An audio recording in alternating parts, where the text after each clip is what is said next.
తెలంగాణ ప్రభుత్వం 50% పైసలకు ఆర్టీసీ ధరలు పెంచడం, సామాన్య విద్యార్థులకు చిన్న చిన్న ఉద్యోగాలు చేసుకునేటటువంటి వారికి, అదేవిధంగా మెట్రో ధరలు పెంచడం, దానికి అనుబంధంగా ఉన్నటువంటి ఎంఎంటీఎస్ ధరలు పెంచడం అన్నది నిజంగా కూడా దారుణం.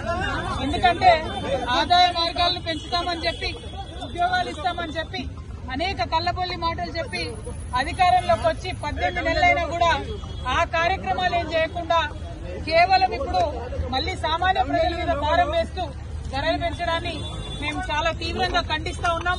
ఇవాళ అందుకోసమే బస్ భవన్ దగ్గర ధర్నా చేయడం జరిగింది. ధర్నా చేసిన ప్రతిసారి మమ్మల్ని అరెస్ట్ చేయడం కాదు, ఈ ప్రభుత్వానికి, ముఖ్యమంత్రి గారికి మేము డిమాండ్ చేస్తా ఉన్నాం, మీరు ప్రజల ఆదాయ మార్గాల్ని పెంచండి, ఆర్టీసీని కాపాడేటటువంటి ప్రయత్నం చేయండి.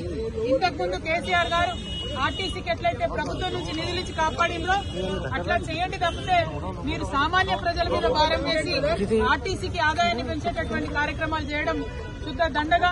దీనివల్ల ఆర్టీసీకి లాభం లేదు, ప్రజల మీద భారం పడుతుంది, ఇబ్బంది పడతారు. గ్రామీణ ప్రాంతాల్లో ఉన్న ప్రజలకు మరీ ఎక్కువ ఇబ్బంది అవుతుంది.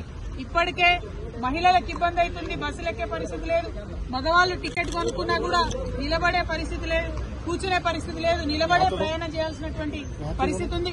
అటువంటి సందర్భాల్లో మీరు రేట్లు పెంచి ఎవరికి లాభం? కొన్ని రేట్లు పెంచితే కనీసం బస్సులు పెంచుతున్నారా? ఒక సీట్ అన్నా ఉన్నదా కూర్చోవడానికని టికెట్లు కొనే ప్రయాణికులు ప్రభుత్వాన్ని ప్రశ్నిస్తున్నారు. అవేమి చేయకుండా కేవలం మీరు రేట్స్ పెంచడం చాలా దారుణం. ఈ వైఖరిని మేము ఖండిస్తున్నాం. మీరు రేట్లు తగ్గేంత వరకు కూడా మేము ఉద్యమిస్తామని సందర్భంగా తెలియజేస్తా ఉన్నాం.